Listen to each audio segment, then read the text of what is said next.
Hierdie is die storie van 'n seentjie met die naam van Roan. Roan was ook lief vir TikTok. Is jy gereed vir 1, 2, 3, 4 en 5 rad? Kom saam my skat, want vir jou gaan ek moeg dans. Gee my net een kans. Nou, ek het soveel eintlik. Maar one that'll stick is, ek weet nie of jy dit op TikTok gesien het nie, maar my pa werk op 'n myn. So hy het eendag kom my pa by die huis en hy sê vir my pa, hy sing vir my pa liedjie, my pa werk op die myn want sy brein is klein. So Roan was happy all the time. 2, 3, go.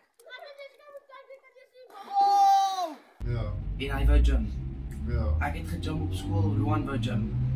En elke keer as ek hier kom wil hy push-ups doen en hy wil ek moet hom opgooi.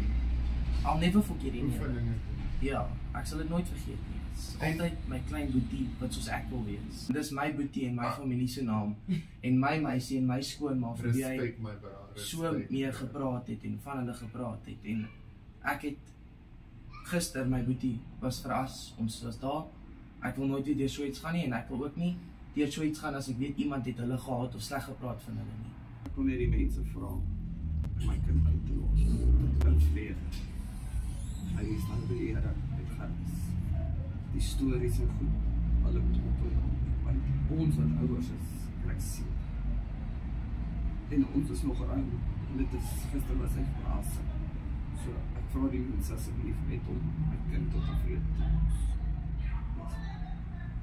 Is ek nie die een wat jou hart kan laat smelt as ek aan jou vat? Is ek nie die een wat jy weet jy wil hê?